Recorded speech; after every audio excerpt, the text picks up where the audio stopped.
What dark family secret were you let in on once you were old enough? My aunt was a real piece of work. To backtrack a moment, this side of my family isn't biological. Technically, my dad is my stepdad, but he raised me from toddlerhood and he's my dad, pure and simple. All of his family treated me as one of their own, except my aunt. She would always tell my grandparents that she just couldn't understand how they could love me because I wasn't blood family. I have no idea why she didn't want her son back. It was a familial kidnapping, non-custodial father. When my cousin was returned, she ditched him with my grandparents and got back together with her other half. When I was a teenager, my grandma called my dad crying. My aunt was doing some digging and discovered she and my dad were adopted. I'm not defending this, but it was the 1950s and in another country. Not disclosing an adoption wasn't unusual at the time. My aunt threatened to tell my dad, so my grandma called and said they were adopted. My dad's reaction was literally, so my aunt never spoke to my grandparents again, and my cousin turned out exactly like her. And so, all those years of not liking me because I'm not blood backfired because she isn't blood either. I'm glad that it's never mattered to me. A lot of the people that watch me aren't subscribed, so please press the button below and leave your answers to this question in the comments. My parents had 2 kids before I was born. My mother drowned them in a bathtub during a psychotic episode. Somehow, despite this, a prior history of mental illness, she got released, had me a couple years later. They had another child just before I turned 2, but I never laid eyes on her. Neither of them ever fessed up, though. I only found out about their existence after an aunt died and left me her personal effects. I found birth announcements for these other kids in her mementos. I always thought she meant for me to find them. When I asked my parents, they refused to discuss anything related to these kids. A few years later, I went back to my hometown, looked up that date in the newspaper morgue. The friend who went with me was floored. I wasn't really. I'd grown up in fear for my life from her rages. I broke off contact with them as soon as I could. Not just because of this, though it didn't help. I had a slew of my own traumas growing up. It was a huge mistake to let them try to raise another child. My older sister is not my full sister. She's my half-sister via my mother. My mother was married before and had my sister with her first husband. Her first husband raped my sister from when she was 2 or 3 years old. My mother caught him assaulting my sister, but no one believed her and my sister was, from what I was told, fucked up. My mother divorced him, and he tried to get custody of my sister, so she ran away with my sister, even cutting contact with her own family to keep my sister safe. A few years later, she met my dad, who unofficially adopted my sister, and they had me.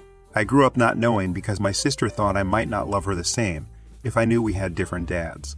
And I think maybe some part of her wanted to forget her stepdad isn't really her biological dad. The only reason I ever found out when I was 20, is because somehow my sister's biological grandmother found my mother's address and called. I answered the phone and she mistook me for my sister. My mother grew up in the American South. Her brother died in his early 20s and she always told me it was a freak accident. A bullet came through the window killing him. They lived in a rural area, so I never questioned it.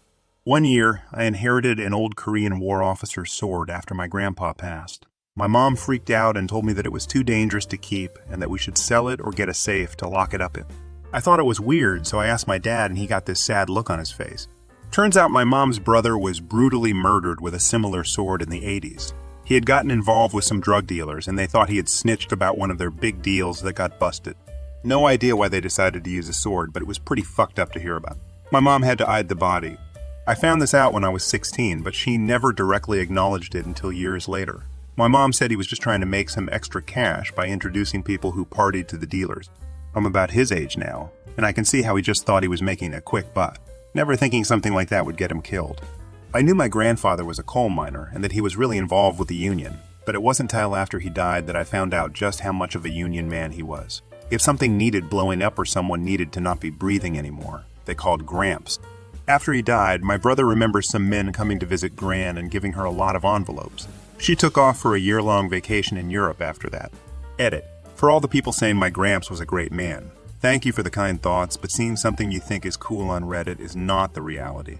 He wasn't a good husband and he wasn't a great father to 3 of his daughters, although he loved my mama very much, as well as me and my brothers and cousins. Being a violent person for good reasons does not make you a good person. It just makes you a means to an end. My parents took me to Disneyland for my 7th birthday. I recall landing, going to the park, having a great first day or two. Then my parents had to step out and take a bunch of phone calls. They sounded very stressed. They kept telling me nothing happened and everything was okay. Eventually we flew home, and surprise, took an extra couple days to go to a big water park away from home. I finally remembered this birthday and eventually forgot about any of the weirdness. Maybe 10 years later, my parents finally told me what happened.